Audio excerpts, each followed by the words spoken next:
right, so this is St. Peter's. At least this is the St. Peter's that we kind of have in our mind, and this is what we think of when we think of St. Peter's Basilica.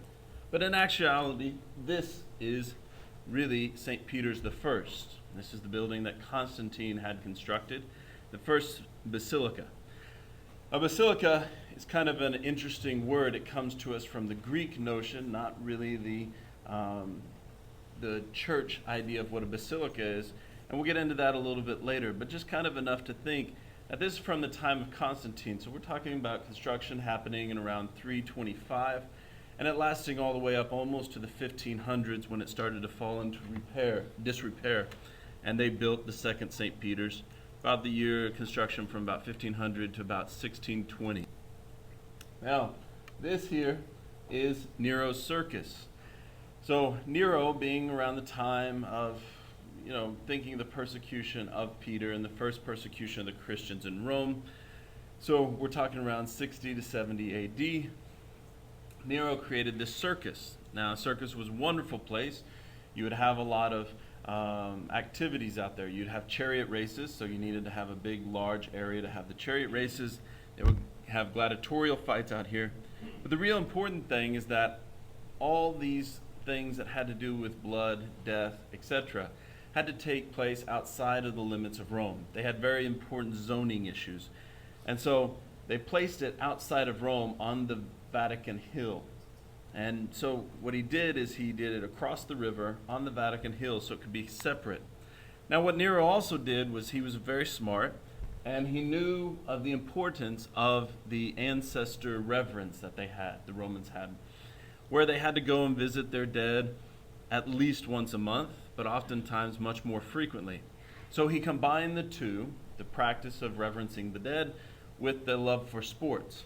And so he built his circus, and up along the top, what we see here in a little bit zoomed in, is the Necropolis.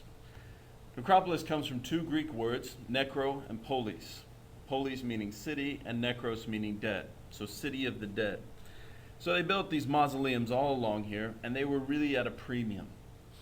And these were kind of the rich and the famous of Rome. So when you go down into the Necropolis, go into the Scavi, you can actually see and follow along some of the most famous families in Rome at this time. Now, what we have here is just kind of an overlay picture, some of the decay of the circus of Nero. But kind of important to know is just kind of the fact that right here is the Necropolis. Follows along right over here by the obelisk. This obelisk is important to keep in mind because it's the obelisk which now rests in the middle of St. Peter's Square. But kind of to give a more graphic idea, we have to look at this as the side of a hill. The Vatican used to be one of the hills of Rome. So everything's set kind of on a pitch there. Now this caused for a few problems for Nero, and one of the big problems that it caused is that he had to have a flat area. So he had to carve into the Vatican Hill to create that nice flat area so his chariots and charioteers could have their races and go along. Now, the name Vatican. So the name Vatican for the whole hill precedes Christianity. And it's found in this epitaph that predates Christ. So they had this name for the Vatican, and they're not exactly sure where it comes from. But their closest guess is a god named Vaticanus. Kind of makes sense, sounds very similar. Vaticanus was the god of crying babies, to which we all know and love in the church today. But it was very important, this god of the crying babies, Vaticanus, because mothers, before they had their babies, would go and make an offering so that at birth the baby would be crying, which means, of course, that it was alive. Now, I want to go, before going any further into this, want to kind of cover over some of these things that tradition tells us about the crucifixion of St. Peter. Well, St. Peter, being in Rome, was the beginning of the persecutions of Nero. And the thing about it is that he really did not have quite this zeal for it. In fact, there's a legend, not necessarily of tradition, but of legend that's been passed down, of the story where Peter is walking out of Rome when the persecutions start happening. And he sees Jesus walking into Rome. And he says the famous phrase, Quo vadis? Where are you going? And Jesus responds to Peter and says, I'm going to be crucified again. And so Peter took this as a real message that he needed to return, and he needed to undergo this passion of his own. But when he did so, he asked his crucifiers if they would crucify him not in the way of his Lord, but in a reverse way. So, of course, they had never gotten a request before on crucifixion, and this isn't what tradition tells us. Tradition tells us that Peter was crucified with many nails in his feet. In fact, the people who came to rescue his body in between the guard changes that night didn't realize that he had been crucified with so many nails. And they didn't have much time before the guards came back to retrieve the body. They pulled the nails out of hand, and without having much time, they cut off the feet at the ankles. They carried the body. Again, you can't walk around Rome carrying this body. And so they brought it very closely over here to the Vatican, up here, right behind all these mausoleums in something called the Field P. A Field P was just that. It was a field. And it wasn't very far distant from where you have the obelisk sitting right about down here, and then they walked just right over here. So it's not a long distance by any means. Now, they buried St. Peter in what's called a poor man's grave. You have these 6 huge clay tablets, and they just kind of lean up against each other, and then they have these ends that you put on it. It's very poor. It's a very low way to bury a person. They're not even really dug down into the ground very much at all. Their bodies pretty much just rested in a very shallow grave with these tablets put over them. There's almost rarely any inscription to let you know who it is. Being in this Field P, and being the Christians, they passed on by word of mouth where the tomb of Peter was. It's also a little strange because in this place of all the rich and the famous, you have St. Peter's unmarked grave sitting back here in this field all alone. Is a very kind of strange happening. Now this Field P rested up here, again, kind of above and set away from everything else. Now what kind of marks it a little bit later in time is the interesting fact of this monument here called the Trophy Monument or the Gaius Monument. It was built into the red wall, which is this wall right here. And the fascinating thing is that this red wall, they don't know why it's red. And they don't know why it's there. They can say, well, it needed to support from, dirt caving in or things like that. Yes, but the way that it was built was really bizarre. Because it was built with a curve in the wall, right at the place of the monument. So the monument, as if the wall was built exclusively for the monument. Now, we flash ahead a little bit, and we'll talk about Gaius. So I mentioned that this is called the Trophy Monument or the Gaius Monument. Gaius was a historian in the Roman Empire around the year 200. And he was the one who recorded and remarked about all of these people coming into this Field P. And he said, it's very strange because he says, all of these people are coming and they come up to this little monument and it's only about rib cage height.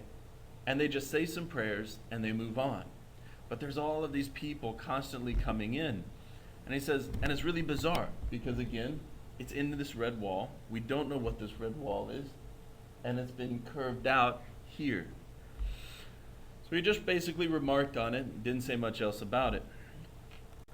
Now, to back up from Gaius a little bit, to ask the question as to why was there anything built there at all. Again, this was the tomb in the place of Peter. Now, Peter they could not put any of this description on the tomb itself, and it had to be passed down by word of mouth because there were these peaks and valleys in the wave of persecutions that would come to the Christians. Nero was not the last of the persecutors of the Christians. Of course, Diocletian had a huge persecution of the Christians, and so they had to keep a lot of this stuff hidden. This will come back in a minute. Well, we'll go ahead and talk about Constantine. Constantine being one of these great generals, and around the year 313, he's in the northern Germanic territories. He's pushing out those boundaries, continuing to expand the empire of Rome, conquering all these territories and these Germanic tribes. At that time, the emperor dies. Now, it falls to the 4 generals to figure out kind of who's going to rule the empire. Well, Constantine is the big dog. He's the one who is the powerful one. He's everybody's guest. But he's doing all this work. Maxentius, on the other hand, is in Rome, and he has his troops there, and he kind of just sets up shop. The other 2 generals decide not to get involved too much with this. Kind of happy where they are. And they get a split of the empire a little bit later. So Constantine turns all of his forces back, and he says, well, this isn't, Maxentius isn't going to steal the emperorship from me. It's rightly mine, and he's going to go back. But he's going back over the Alps in wintertime with all of his forces. This is very unplanned for, and he didn't make any provisions for it, in the end losing about 80 to 90% of his forces and resources making the trip back. The night before the battle, of course, his men are very tired. They're looking at this impossible battle, and Constantine says to them, we can do this. He goes back to his tent, and he realizes there's no way that they can do this. So he prays at night, and he says, all the gods listen to me, and whoever is the greatest of the gods, if you give me victory tomorrow, I will dedicate my emperorship to you. And so in the night, he has this dream, and he sees this symbol, and hears these words, in hoc signo vinces. Under this sign, you will have victory, you will win. So Constantine awakes from his dream and tells all of his men, all right, repaint all of our shields. Repaint everything that has my symbol under it, and paint this new, this X and this P crossed over each other. We're serving this PX god. And so they fight, and in the very first drive of the battle, they overwhelm Maxentius on the Milvian bridge, throw his body into the Tiber River, and as it floats down, all of his troops are seeing this, and they're completely demoralized. They split. Constantine takes little time to reestablish peace, to take and assume the emperorship, and then he brings his mother into Rome. His mother is Helen. Now, Helen, who will later go to the Holy Land and bring back all of these great things that Rome has of the Holy Land, including the Holy Stairs. She comes and she sees this and she says, my son, she says, you're a Christian. This whole time I've been secretly converting. Because, again, waves of persecution. He says, oh, no, Mom, I don't worship a Christian God. I worship this PX God. Oh, she said, honey, she said, I told you to study your Greek. This is not the Latin PX, this is the Greek chi rho, the first 2 letters of the name of Christ. And so he says, all right, I guess I'm worshiping this Christian God. Now he has to figure out how to do that. And so he kind of asks around, and he finds out about Peter, and he finds out about this tomb. And then he asks a little bit more about the rest of the story, and everything really great, and that's really a powerful thing. So to make his first act to honor this Christian God, he honors the one to whom this Christian God gave all of this power on earth. So he builds a basilica. A basilica is not a church. In the Greek world, which is where he's functioning from, the basilica is a courthouse. And so you kind of think of it as a progression. As you start off in the very beginning, that's where you pay your traffic fine. As you go up a little bit, you stole something from somebody, that's the court you go to. As you go up a little bit further, murder. And as you get to the very back part, that's the place of supreme judicial power. And so Constantine, when he wanted to build this, he said, since Peter was given such supreme power even on earth, but also in heaven with these keys, he said, we must build a basilica, and the very back part must be over his grave, over his tomb. Now, this same problem that affected Nero 2.5 centuries before also affects Constantine. It's built on a hill. So what Constantine does is he really comes in there, takes these massive walls, retaining walls. He builds them up. And then he takes the necropolis. And he says, well, okay, this will make for some really good foundation. So he tells all the people to move their bones out. He says, be done with this. Move them out. Well, the people are very upset because they said, you can't tell us to do that. They said, this is our ancestor reverence. And he says, well, the emperor is kind of like a demigod. Therefore, I can tell you to do things that are semi-religious. So move your bones out or I'm going to bury them. Now, for Christians at this time that's happening, they don't mind putting the bones down there. Why? Because at the resurrection, 6 feet down, 600 feet down, it's not going to make any difference. And being next to the bones of Peter, that's a pretty great front row seat for the resurrection. So they brought their family members and these bones in as the pagans were bringing them out. Because Constantine cut off all the roofs of all the mausoleums and dumped in dirt to use them as stability. Because it's right under here that he builds St. Peter's. Now, Constantine took all this dirt, well, his workers did, took all this dirt and filled it in. What used to be the Vatican Hill is no longer, because it is the foundation for St. Peter's Basilica. And so Constantine is the one who said to literally have the faith that moved a mountain. As you kind of guessed, he put so much effort into building it right there, this basilica right on top of it, that everything happens in a straight line. And there's a couple of diagrams here in a second, but if you were to drop a plumb line from the top of the dome, you'd almost run perfectly through the baldacchino, through the altars, right down into the tomb. In fact, here's a side view of it, looking at the side of the altar. And if you come down all the way through, there's the red wall right under here. This is the tomb. Run the line straight up through there. It was very, very important that Constantine get this right. It was very important. Now, I said that St. Peter's I wasn't a church. And they didn't even have a mass there until some 150, 200 years after it was already constructed and used as a basilica, a place of reverence, not as a place of function until much later. Then came along these different altars. And they had a basic altar. Constantine took that red wall, he cut off the edges of it, and had that trophy monument, and he wrapped it in a marble box. And that was ground level for people. So when they came into St. Peter's I, and they looked straight at it, they would see the trophy monument, if they could see inside that marble box. Now, I'm going to flash forward just a little bit to Papa Pacelli, to Cardinal Pacelli, who later becomes, of course, Pius XII. When Pius XI was still alive, but in coming towards the end of his life, he said, well, I want to be buried down with all of the other popes who were buried down in the grottos, which is the level of St. Peter's I, and between that and the flooring of St. Peter's II. So all these popes have been buried down there, and so he sent Cardinal Pacelli to figure out how to make this work. And so he looked at it and he said, okay, well, if we just pull up the marble of Constantinian's floor, original floor, we're just going to dig down, 8 inches, 12 inches, we're going to relay that, and we'll have enough room to stack the sarcophagi on top of each other.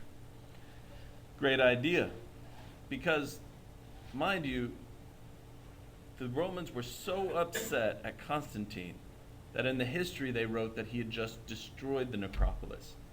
He didn't care to fight the battle, didn't matter, nobody was going to go down there ever again. He had his basilica on top, and that was that. So historians for all these years didn't know that the necropolis was down there. They didn't know that anything but a bunch of dirt was down there, and they thought it was all unstable. Well, as soon as the archaeologists, as really the workers, were the first ones, who took up that marble and they started to dig down, almost immediately they hit this cornice up here. Now they knew that something was up. They shouldn't be hitting something down there, and they can't dig any further down. They've got to call in some people. So they call in some archaeologists. They got very excited because they said, this is exactly what we were hoping. They said, the necropolis has been preserved down there.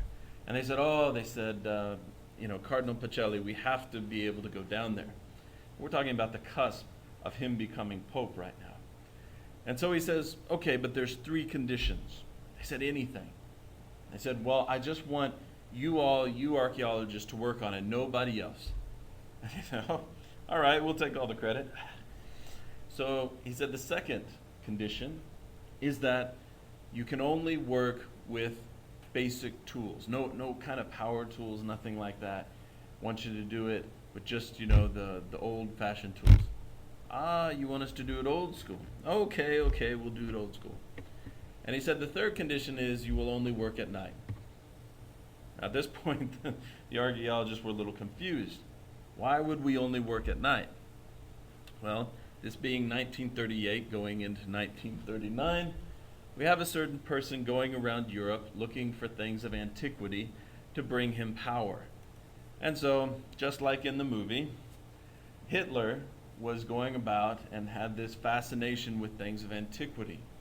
And so, even if the bones of Peter weren't down there, even if there was nothing else down there, the very thought that they were digging down into the time of ancient Rome was too much of a temptation, thought Cardinal Pacelli, that they said, we're going to do this at night, no big production about it, nobody else will know about it.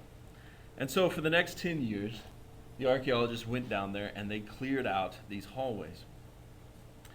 So I said Necropolis, city of the dead. It very much looks architecturally like a city. In fact, on this picture over here, it just looks like a street in Rome even. Even today, some of this architecture is very similar. Also, there's these colors. Most of these colors have not been touched up. What happened is that since they put all that dirt in there, it kept out 2 things, oxygen and moisture. These 2 things which degrade so much the artwork, especially these frescoes or these mosaics. But because it was all packed in there, it kept out all of this degrading elements for about 1,500 years, 1,600 years. So you see even more colors there. Right, moving on.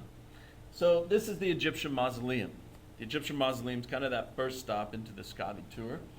And what's interesting about it is that they weren't Egyptians that owned it, and they didn't really believe in the Egyptian mythology, but they painted Egyptian mythology around because it was kind of the nouveau thing in Rome.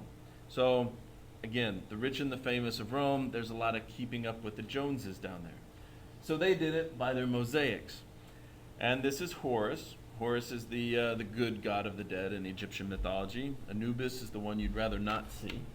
We say that they don't believe in the mythology or the afterlife and death of the Egyptians because of the way they were buried. They were buried in sarcophagi. Sarcophagi, 2 words, coming again from Greek, sarx meaning flesh, and phagus meaning to eat, flesh-eating boxes. Now, not that they really believed that the boxes would eat the flesh, but you put the bodies in there, and sometime later, if you opened it back up, just bones. There'd be nothing left in there. And this was kind of along the lines of the way that they thought about the body and about the soul. The flesh was a prison for the soul. So the idea was to put it in this box, the flesh gets stripped away, and the soul is set free. Now, this is a very Greek ideal, very beautiful, ornate. You have on this far side, you have Bacchus and his chariot. Bacchus is the god of wine and good times, and so this is kind of one of those party afterlives. This is a Roman example. It's a little more stark, but what's really significant about it is this squiggly line. It's called a strigil. Now, a strigil was a tool used in the ancient world for daily hygiene, mostly of the common person and not so much of the rich and the famous, but the idea is still what they're trying to preserve here. Because most people didn't have access to a daily bath, a weekly bath, or a bath at all, unless they went down to the river, they would use this tool and they would just rub it across their skin. It wasn't sharp, but what it did is it took off that dirt, the grime, the oils, and even kind of that top layer of dead skin. So it was an exfoliator. Well, this was important because, again, to set the soul free from the body. So a whole bunch of these strigils, and you get the idea that they're trying to get the imagery of taking the flesh off very quickly.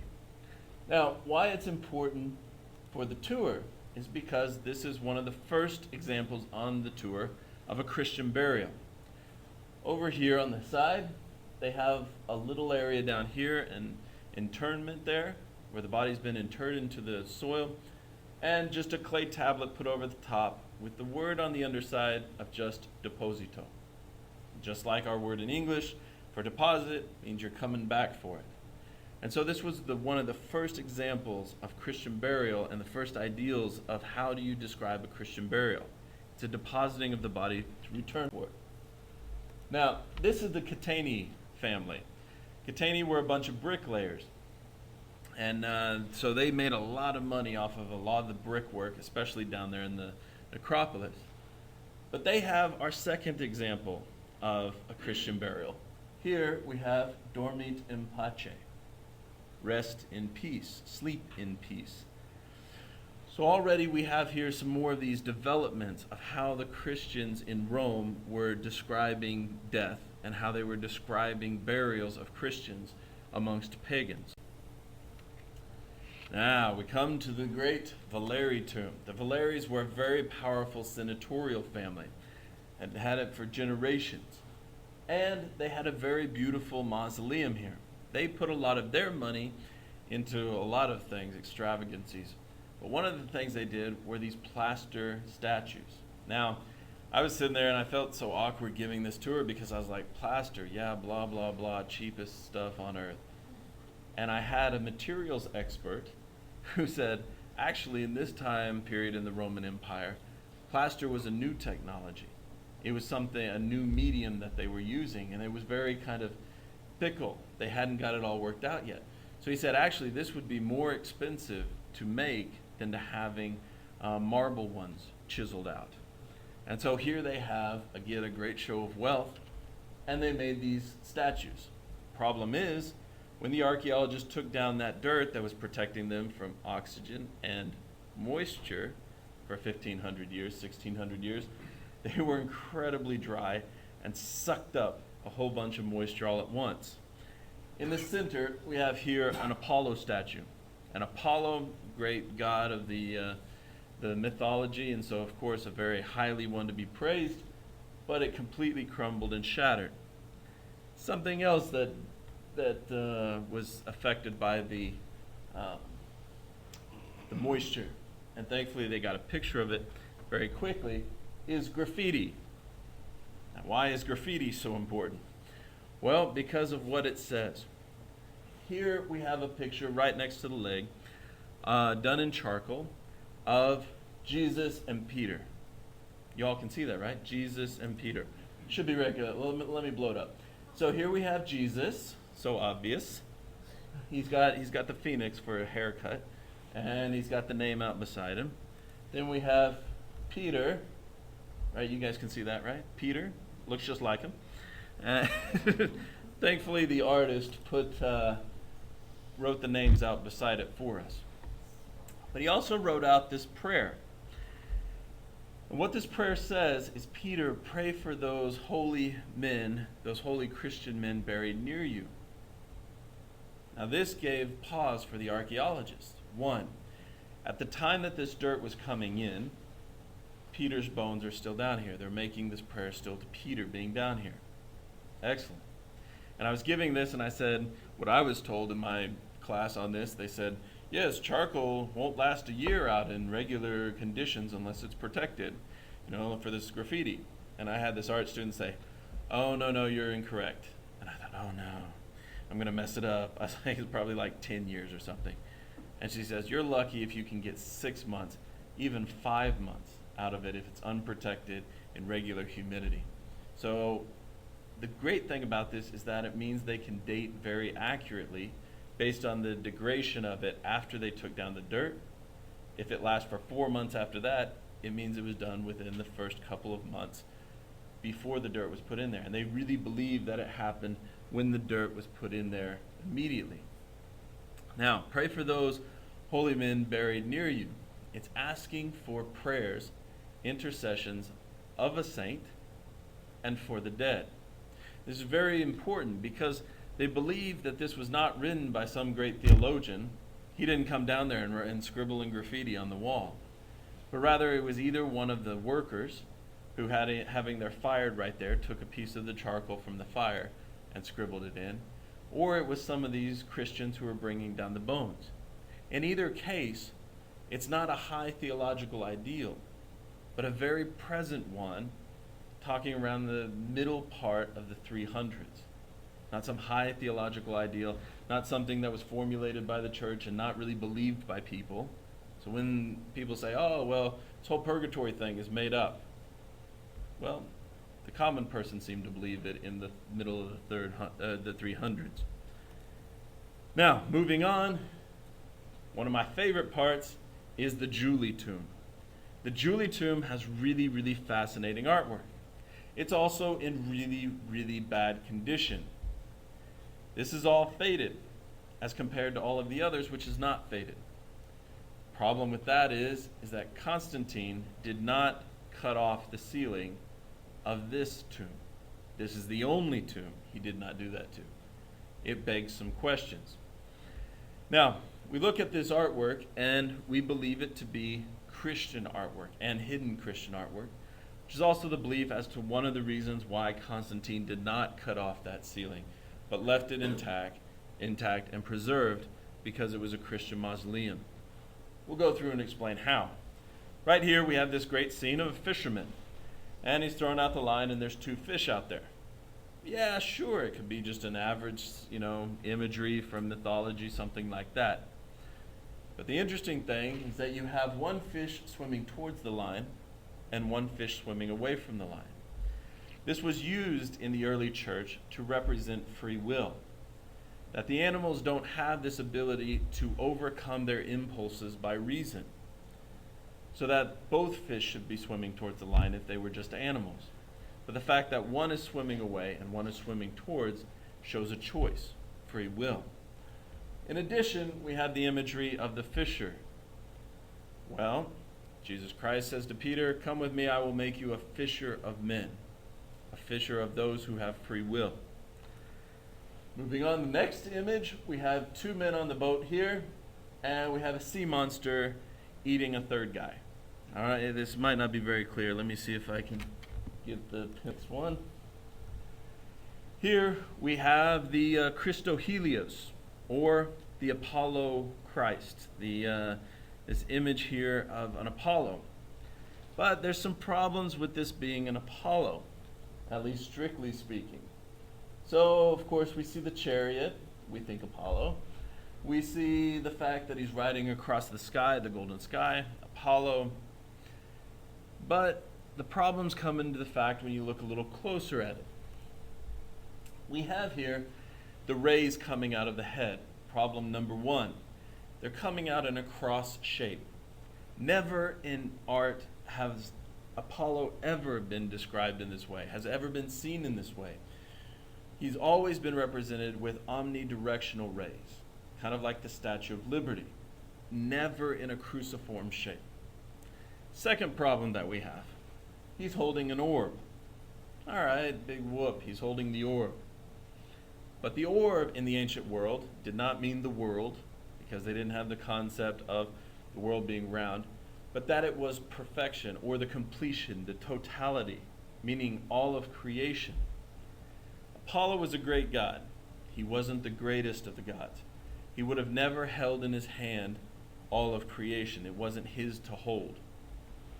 The third problem, his eyes are upcast. Apollo is not the greatest of the gods, but he is the one that rides highest. There is no one spatially higher than Apollo. He rides the chariot across the skies. So when you look at this imagery, you say, there's all of these problems. There's no one for him to look up to. He shouldn't be holding this orb, and the rays are coming out of his head all wrong. We look back at it, and we can almost instantly see Christ. Christ with the cross for the rays coming out of the head. Christ holding all of creation because he's the Word through whom the Father made all things. and then the eyes upcast, because the Son always looks up towards the Father. We also incorporate into that the vine and the branches motif, which don't go with Apollo either. Now, people sometimes ask, they say, yes, but what about the horses? What does that mean with Christ? Well, they do have to use a certain amount of figures to hide the original sins. But there was an interesting, one of my tours that I got to give, I had an art historian. And as I'm saying these things, I'm thinking she's going to judge it. It's all going to be wrong, and she's going to rip me apart. And sure enough, she raises her hand and says, I have a question. Oh. Yes, what is it? Getting ready to eat 2 big bites of humble pie. She says, don't you think it's interesting that never before in art history had they seen the Christo Helios, at least they thought, until the time of Michelangelo. Michelangelo painting the Sistine Chapel and the Last Judgment, there in the center is the Christo Helios, Christ as the sun god. And so he said, this is a very strange thing and had never been done before. And yet, this image here is the Christo Helios. Now you may notice this big hole. This is on the ceiling. You may notice that big hole there.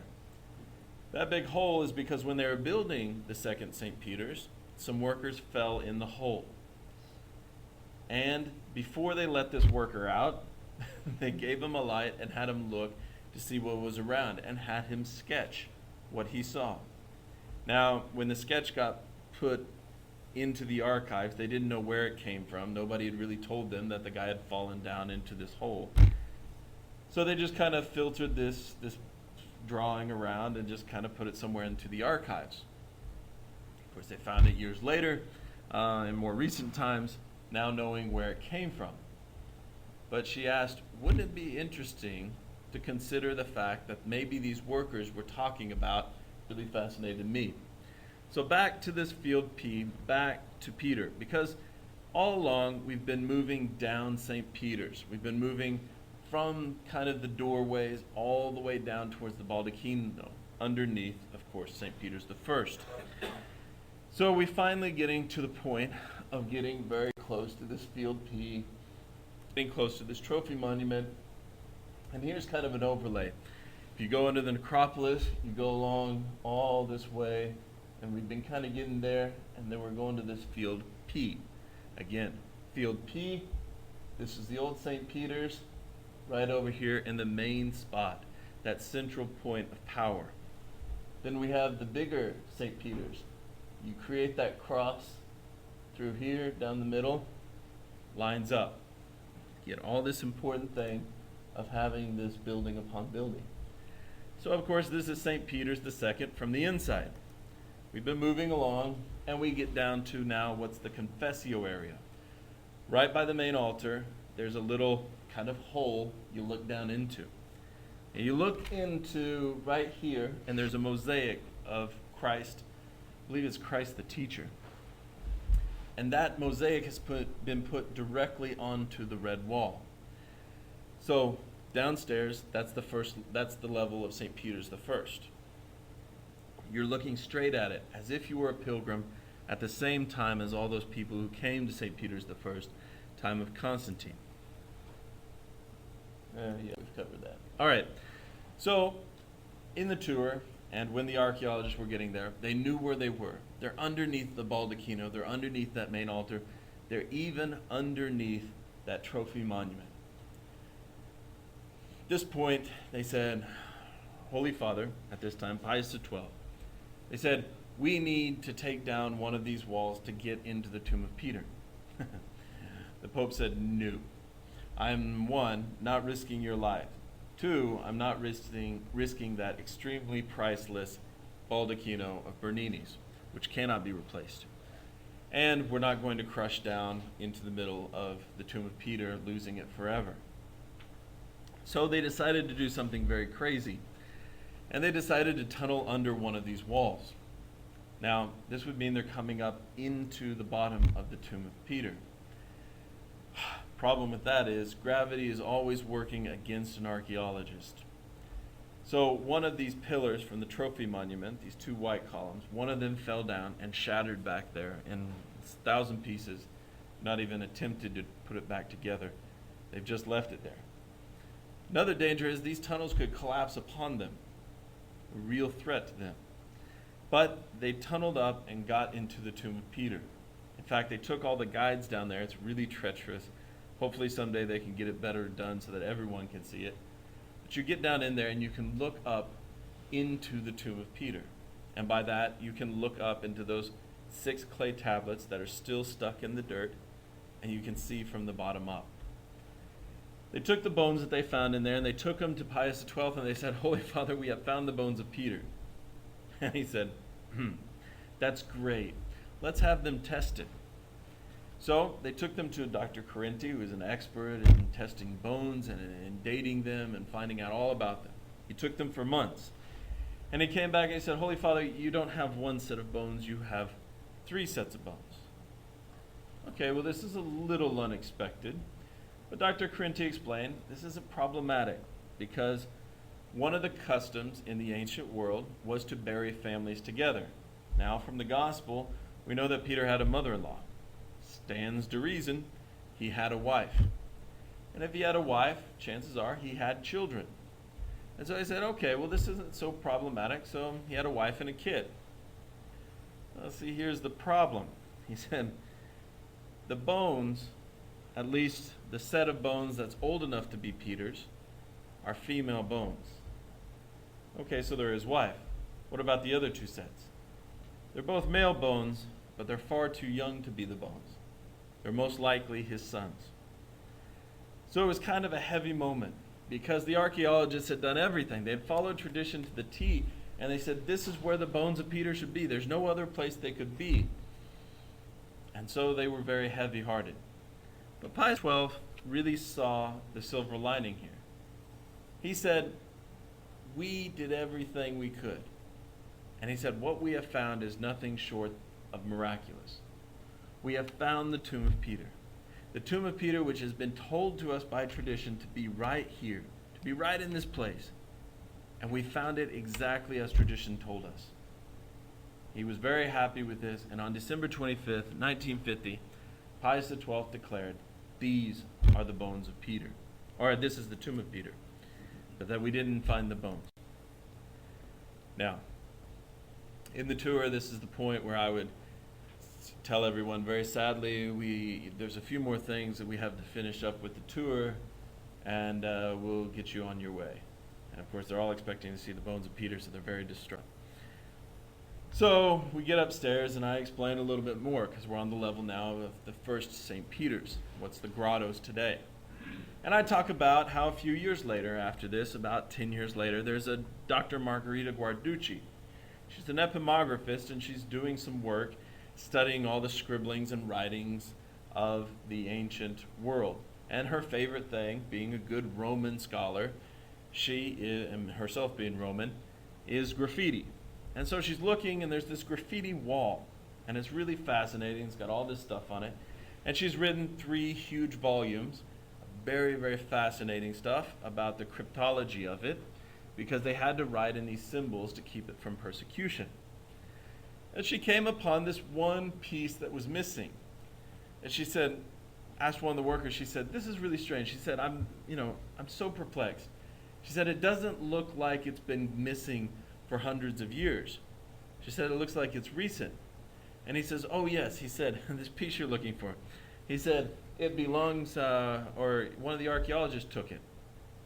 You mean he took a piece of history out? Yeah, he said something about wanting to keep a little treasure for himself. So she, in a very violent rage of a flaring up of a good Italian, she storms over to his office, and she goes in there and she demands that he show her this piece. And he says, calm down, calm down. It's my paperweight. Oh, in a rage, she grabs it and tears it out of there. And goes back to the necropolis, and she puts it together into the wall and finds out that it reads Petrus Eni. Petros Eni being Greek, and she said, I know a little bit of Greek. She says it means Peter within. But it was weird because it was on a solid wall. He says, well, what could it mean, Peter within, because it's a solid wall? Any is used for like the hand is within the cookie jar. The cookies are within the cookie jar. You have to have this within. So she went to some Greek scholars. They confirmed it. It really means within. Now, when she put it together, she found that it was right there against the trophy monument, right against this graffiti wall. Well, this graffiti wall had this hole in it. Of course, there's nothing in there, but she was talking to this worker and saying, okay, well, help me understand, help me unravel this. She says, how can there be Peter within solid stone? And he says, well, you know, there were some bones in that hole there. And she says, what? There were bones within the wall? He said, yes, well, let me explain. He said, because we believe that these were Christians bringing in bones, there were some of the archaeologists and other workers who were throwing these bones around like they were nothing. He said, but we believe them to be Christian. They should be resting in peace. So he said, me and one of the archaeologists would come in and we would box them up and we would take them and put them in this place over here in the Vatican where they could rest in peace. And she said, take me to them immediately. So they went directly over there, and sure enough, there was a box labeled there, the niche in the graffiti wall, found by the worker and the archaeologist on this and this date. She took the box and she went to the Holy Father and she said, Holy Father, we have found the bones of Peter. This time it's Paul VI. And he says, that's great, but just like my predecessor, we're going to have them tested. Called on Dr. Carenti again. He spent months and months and months and researched the bones. And when he came back, he said, I have some really exciting news for you. And Paul VI, he said, okay, just tell me they're male bones first. Yes, they're male bones. Tell me they're the right age range. Yes, they're the right age range to be St. Peter. Phew! But that's not all, Holy Father. You see, these bones come from a rather large, robust man. Well, that's great, because tradition has kind of always pictured Peter as being rather large in stature. And there's something else. You see, we found in the bones a type of disease decay. Okay, what does this have to do with anything? It's only found in fishermen. All right, well, this is good news, good news. Holy Father, we have found bone fragments from every bone group except for the feet. All right, good news, good news. I'm ready to declare these are the bones. Hold on, Holy Father.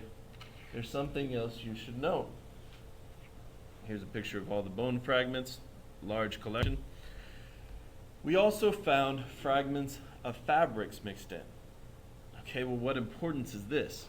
He says, because I believe this is the key to why they were not in the tomb. Here we have gold. Gold was an extremely expensive fabric, not only the material, but to have it fabricated and made. So it took someone of extreme wealth to make this. Second, the other fabric is purple. Holy Father, at this time in the Roman Empire, if anyone except for the emperor were to have this fabric in their possession, they would be killed. So Holy Father, it's my belief, my professional belief, that Constantine took these bones out of the tomb, carried them up, put them into this wall, and then wrapped the whole box, the marble box, around it, so that when the pilgrims came, they would be right there, looking face to face to the bones of Peter. He said, so Holy Father, with as much certainty as science can have, minus DNA testing, believe that these are the bones of Peter. So June 26, 1968, Paul VI declared that we have the bones of Peter. Now, when everybody goes to St. Peter's and they come out of this tour, even if they don't get to go on the tour and they go to the grottos, they come to the Confessio.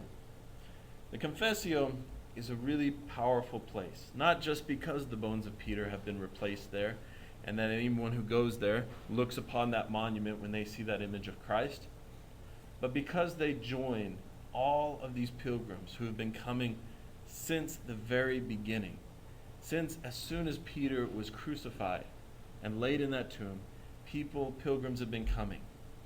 Why? to make the confessio. The word confessio is very similar to our word confession. There's not really a word to fess, but we have the idea of the word to fess when we have profess, confess, to say or to claim. But that prefix of kon means to do with. So Peter made the great profession of faith. You are the Christ, the Son of the living God. We have been constantly making that confession of faith with Peter, saying, yes, you are the Christ, the Son of the living God.